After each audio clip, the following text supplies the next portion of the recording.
Alhamdulillahirabbil alamin. Wassalatu wassalamu ala rasulillahil karim Sayyidina Muhammadin wa ala alihi wa ashabihi ajma'in. Allahumma la ilma lana illa ma 'allamtana innaka antal alimul hakim. Fa'allimna ma yanfa'una wa anfa'na bima 'allamtana. Kaum muslimin dan muslimat yang dirahmati oleh Allah Subhanahu wa taala. Alhamdulillah kita sudah berada di hari-hari 10 terakhir bulan suci Ramadan. Artinya bahwa kita masih memiliki kesempatan untuk mendapatkan penguatan rohaniah dalam hidup dan kehidupan kita. Karena rasa-rasanya sekalipun belum pernah diteliti, tapi rasa-rasanya kita semua,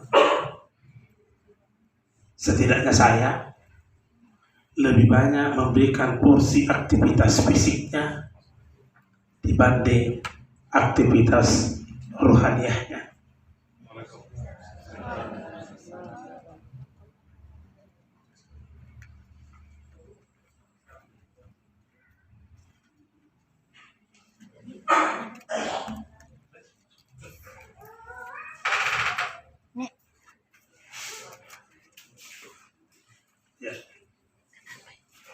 Saya ingin mengulangi bahwa aktivitas fisik kita lebih banyak memberi porsi untuk itu dibanding dengan aktivitas rohaniah yang seharusnya terbalik. Seharusnya aktivitas rohaniah lebih banyak porsinya dibanding aktivitas fisik. Kenapa? Aktivitas fisik itu ada batasnya, ada batas waktunya, ada batas tempatnya, ada pembatasan keadaannya. Kita bekerja dari jam 8 sampai jam 16 umpamanya, dibatasi dengan waktu kita istirahat, fisik istirahat, tapi aktivitas ikhtiar batiniah tak boleh kata ada istirahat. Mau sakit, mau setengah sakit, mau hampir sakit, tidak boleh ada aktivitas rohani kita ini berhenti. Tetapi fisik pada saat kondisi seperti itu tentu kita beri kesempatan untuk beristirahat. Mengapa terlalu banyak kesalahan yang kita lakukan? Karena di situ cara kita berpikir lebih banyak porsinya aktivitas fisik dibanding aktivitas rohani kita.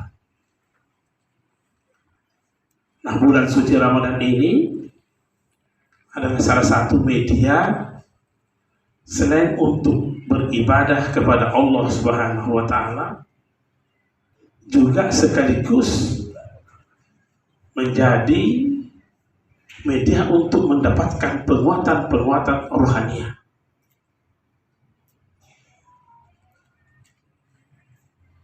Di bulan ini saya sering mengistilahkan bulan ini pada hakikatnya adalah bulan pencerdasan nurani manusia.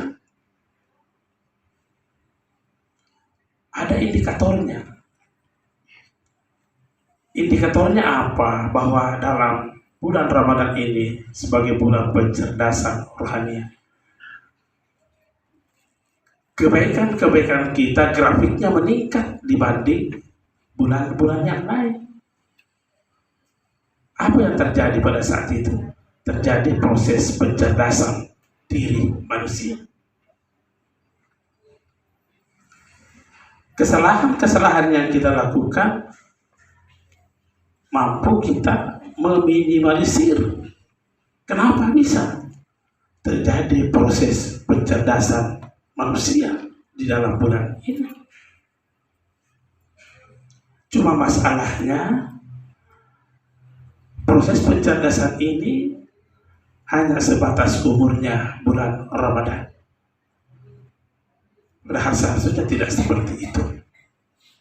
Tidak ada satu kesalahan yang dilakukan manusia kecuali manusia itu pada posisi ia tidak sadar.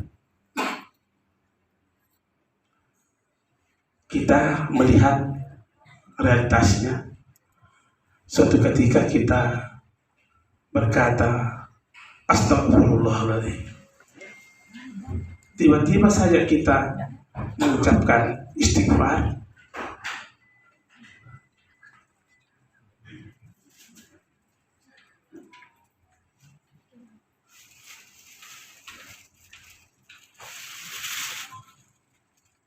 Tiba-tiba saja kita mengatakan istighfar. Kenapa?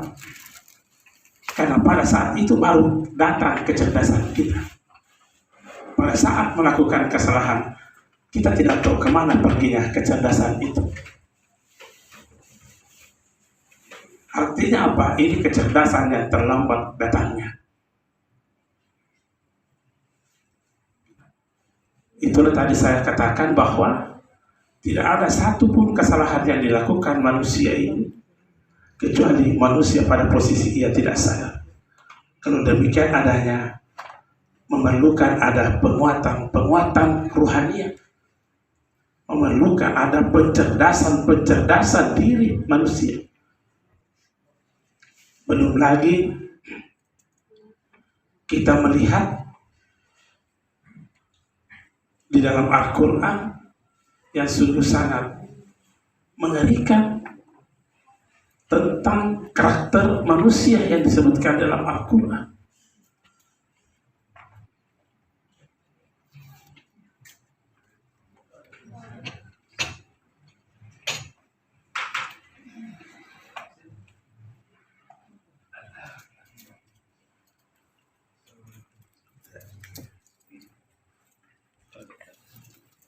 Ya, saya lanjut. Ketika kita melihat pada satu sisi penyebutan kata manusia di dalam Al-Quran sungguh sangat mengerikan. Tidak lebih baik daripada setan. Ya.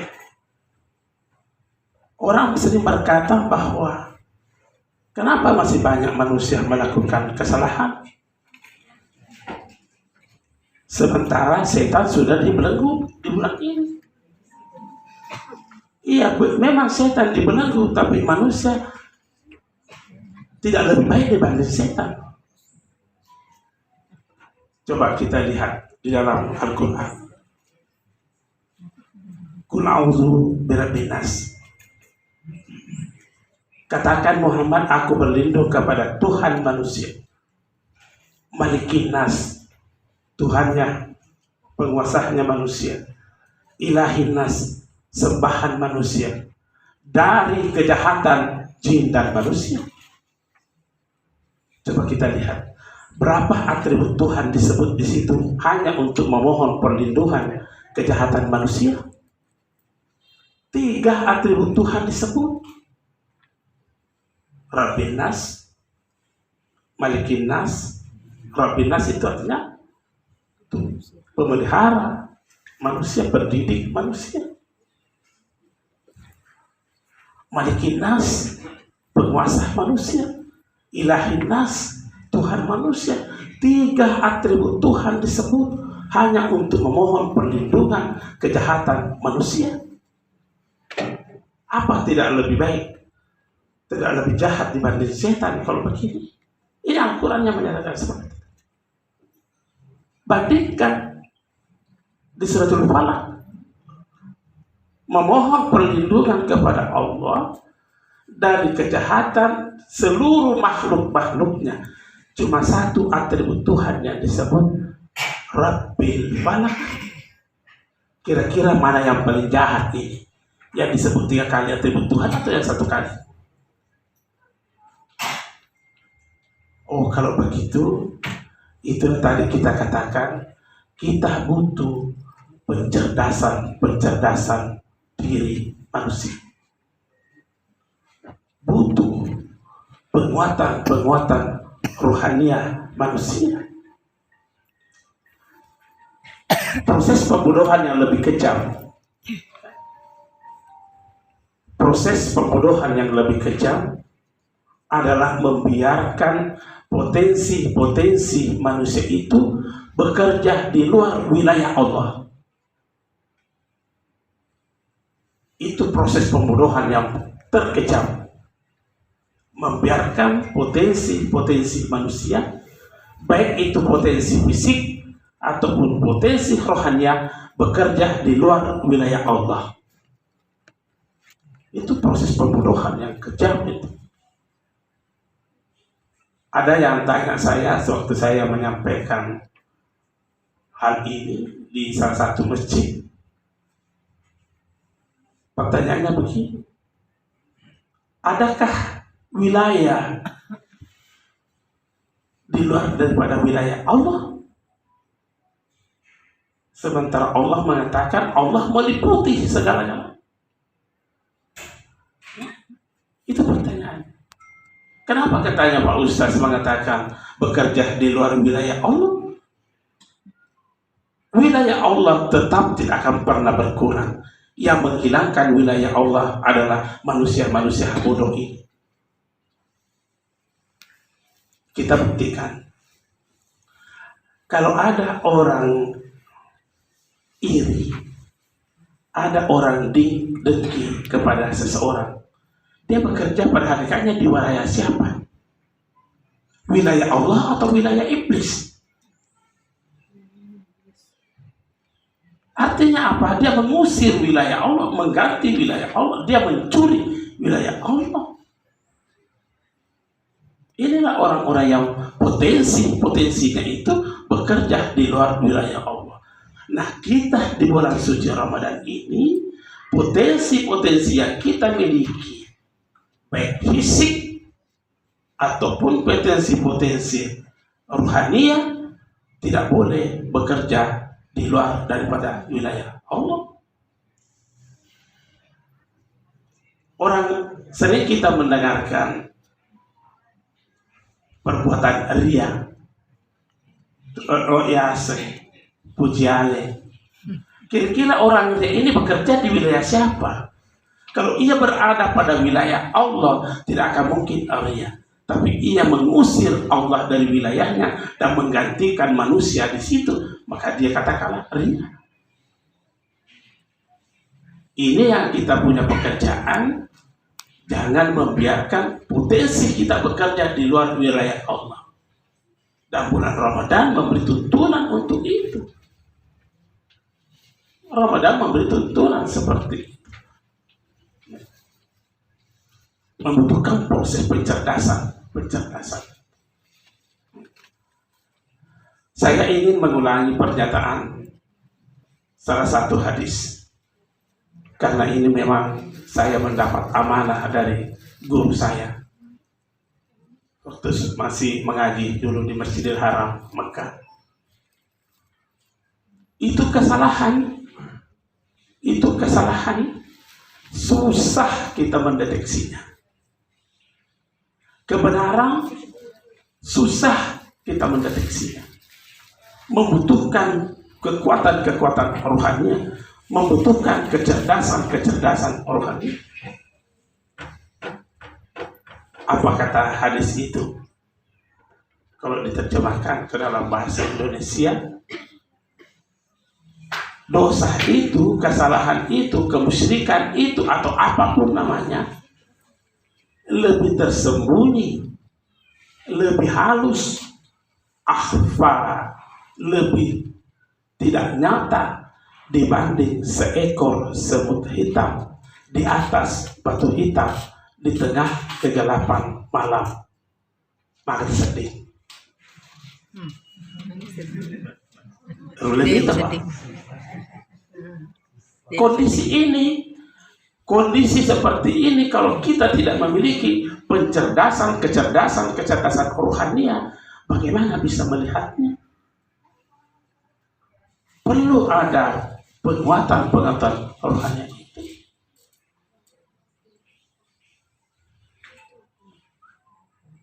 Adakah orang yang bisa memiliki seperti ini? Oh, banyak sekali.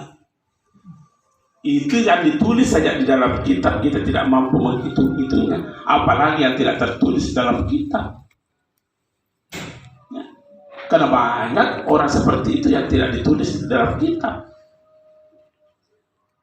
Saya ingin mengambilkan salah satu contoh orang yang memiliki kecerdasan rohania yang sungguh sangat tajam. Namanya Syekh At-Tusi. At-Tusi ini berkebangsaan Syria dari Damaskus. Damsyik.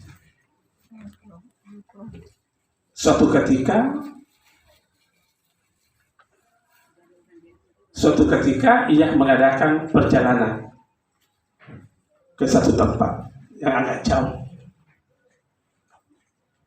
Belum ada alat transportasi pada saat itu. Satu-satunya alat transportasi yang istimewa adalah onta. Maka beliau ini sewa onta.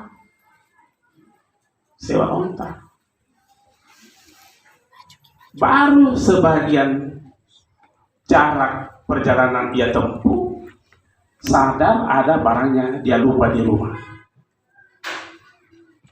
Maka dia turun dari ontahnya dan dia tambatkan ontah di situ, jalan kaki pulang ke rumah. Orang bertanya, kenapa ki pulang sih? Ya, logat-logat begitu ya. Tapi ini logat Bugis karena saya orang Bugis. Ya. Padahal lagi ada profesor bahasa di sini, takut kita berbahasa Indonesia. Kenapa ki pulang sih? Dia jawab, ada barang hukum apa di rumah? Tentu tidak begitu karena ini orang Arab. Masyarakat, orang-orang bertanya, kenapa jalan kaki? Tadi ada onta yang kita pakai. Bila onta itu saya tambatkan di sana. Dan kenapa ditambatkan? Bila iya, karena onta itu saya hanya sewa untuk pergi ke sana. Tapi saya tidak sewa untuk kembali mengambil barang yang saya lupa di rumah. Cerdas tadi. Cerdas.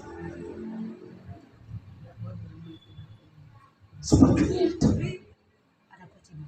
Oh, kalau ini segudang kisah-kisah seperti ini yang bisa memberi motivasi. Ada lagi seorang ulama namanya Abu Yazid Al-Bustami. Seorang ulama besar. Ini bukan sahabat, bukan lagi tabi'in, dibawanya lagi tabi'in. Karena kelahiran tahun 188 Hijriah. 188 Hijriah. Sudah dibawanya lagi tabi'in, masih mampu memiliki kecerdasan yang sungguh sangat luar biasa. Suatu ketika ia mencuci pakaiannya. Selesai mencuci pakaiannya, temannya menyarankan, Bu Yazid, untuk cepat kering pakaianmu, jemur di tangkai itu yang tinggi-tinggi. Apa dibilang Abu Yazid? Tidak mungkin saya lakukan itu, saudaraku. Kenapa? Saya takut tangkai itu patah gara-gara saya tempati menjemur. Dan saya tahu di dalam Al-Quran mengatakan bahwa tidak ada satu pun benda di dunia ini, mau benda mati, mau benda bernyawa, mau benda apapun, semua itu bertasbih kepada Allah. Jangan-jangan tangkai itu sementara bertasbih saya patahkan gara-gara saya yang tempati menjemur. Temannya sarankan lagi, kalau itu pertimbanganmu, bagaimana kalau bentangkan saja pakaian jemuranmu di atas rumputan? Beliau lagi dengan tegas mengatakan, itu juga tidak mungkin saya lakukan, saudaraku. Kenapa? Ya saya takut jangan-jangan ada bebijian di situ yang tumbuh di semak-semak itu, dan saya bentangkan pakaianku, membuat burung yang mencari makanannya yang tersembunyi.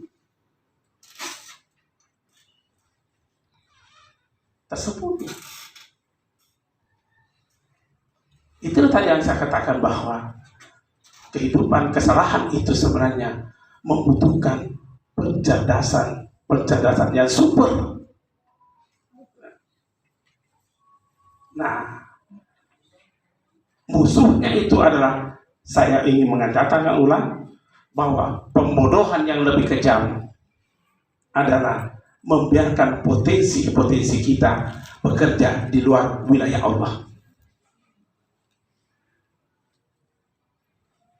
Potensi manusia itu fisik,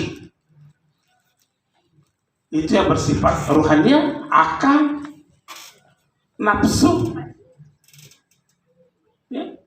Jangan selalu dikonotasikan nafsu itu dengan sesuatu kejahatan. Itu potensi positif itu.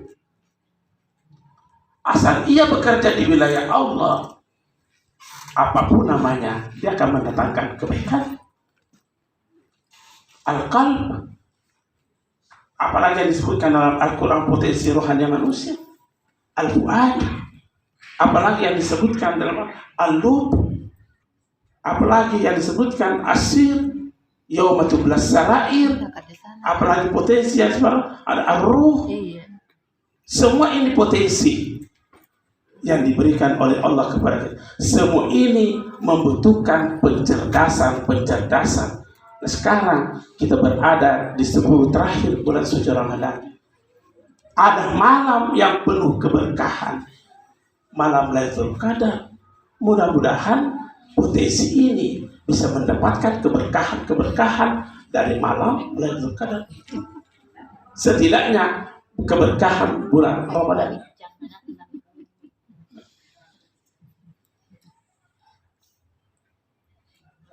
Tidak ada perbedaan potensi yang kita miliki antara orang yang beriman dengan yang tidak beriman. Sama.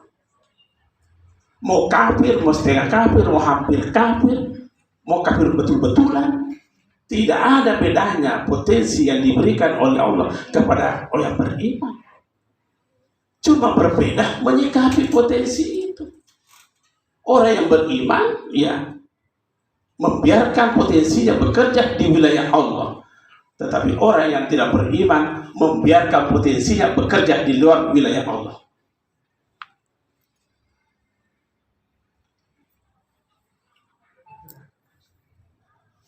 Kita kan sudah, apa buktinya bahwa kita sama potensi yang diberikan orang-orang kafir?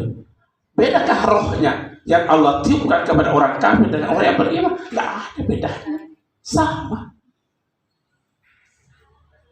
Wa nafakhtu bihi min ruhi, saya tiupkan roh kehidupanku kepada manusia. Tidak dikatakan, saya tidak tiupkan roh kehidupanku kepada yang kafir. Kafir itu kapan? Kafir itu kan nanti belakangan baru kafir. Belakangan baru datang itu muncul kata kafir. Semua kita sama, kita start dengan pada titik yang sama. Kita berada pada posisi yang maha suci. Start kita dari kesucian, dan kita menuju ke kesucian yang kedua.